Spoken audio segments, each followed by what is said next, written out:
The Appalachian Mountains. They're absolutely beautiful, but, they hold a pretty dark secret. Today, we're going to dive into why this iconic mountain range is the epicenter for some of the most baffling disappearances you'll ever hear about.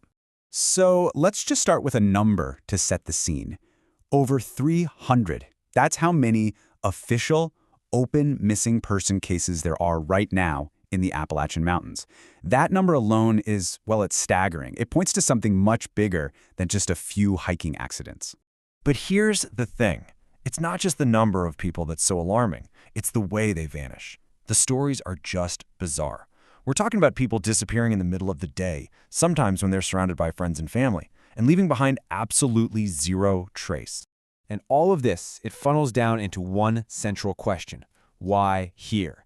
What is it about the Appalachian Mountains specifically that makes them a hotspot for these kinds of strange events? Let's get into it.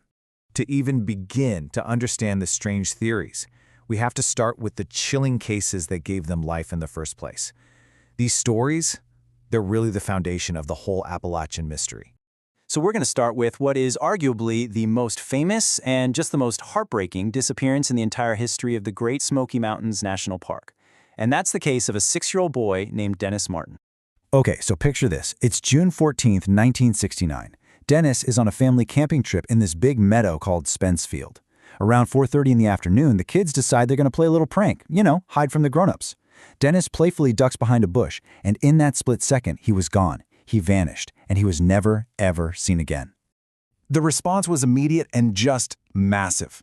At its absolute peak, there were 1,400 people searching for him on a single day. And this wasn't just volunteers. We're talking military special forces, helicopters, the whole 9 yards, covering a 56-square-mile area. It was the largest search in the history of the park.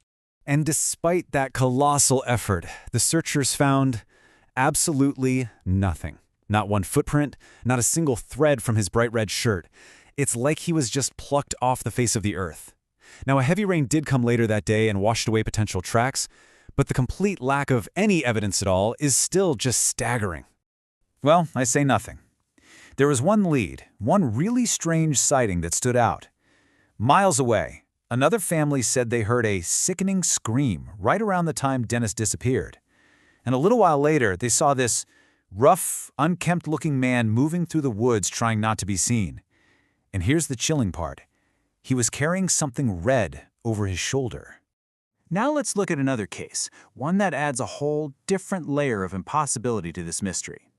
This is the story of Tronnie Gibson, a high school student who literally vanished from the middle of a crowd.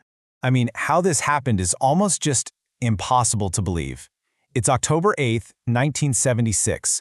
Trindy is on a field trip with 38 of her classmates. She's walking on a trail, literally sandwiched between two groups of her friends. She walks around a bend in the path, and she's just gone.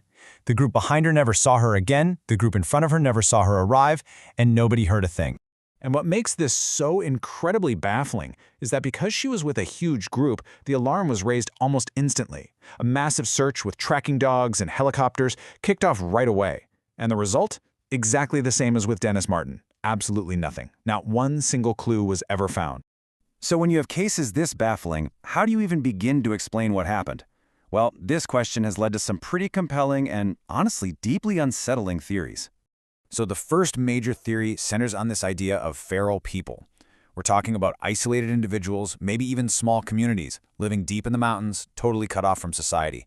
And this isn't some new idea. It actually taps into centuries of Appalachian folklore about wild people in the woods. This theory got huge traction after the Dennis Martin case because it was directly fueled by that one credible sighting of the strange man. Then there's another really compelling theory that's all about the region's unique and kind of treacherous geography. Some researchers have pointed out this fascinating correlation. If you take a map of where all the clusters of disappearances are, and then you overlay it with a map of America's vast, uncharted cave systems, you find this shocking overlap, especially right over the Appalachians. And that's led a lot of people to believe these hidden networks could be the key to where people go. So how did these theories actually stack up? Well, the idea that people just got lost or died from exposure, it seems pretty unlikely, given the size of these searches. A bright red shirt like the one Dennis Martin was wearing should have been spotted. The feral people theory, it stays on the table as possible, mostly because it's supported by the only significant witness sighting we have.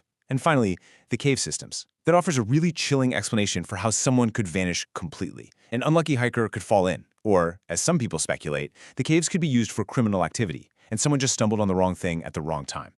So after digging into the cases and looking at the theories, we are left with the toughest question of all. What is actually going on in those mountains? You know, the unsettling reality is there's no single, easy answer here. No one theory fits all the strange facts. The most logical explanations, things like getting lost or animal attacks, they're just contradicted by the complete and total lack of any physical evidence. Cases like Dennis Martin's and Trinity Gibson's are still officially unsolved for one simple reason. They defy our understanding of what happens when someone vanishes in the wild. So we're left with this profound, lingering question. It seems like the mountains hold their secrets really close. When you strip away all the logical explanations, you just have to wonder. If it's not animals, if it's not accidents, if it's not kidnappers, what unseen element connects these tragic and truly bizarre cases? What is really happening in the Appalachians?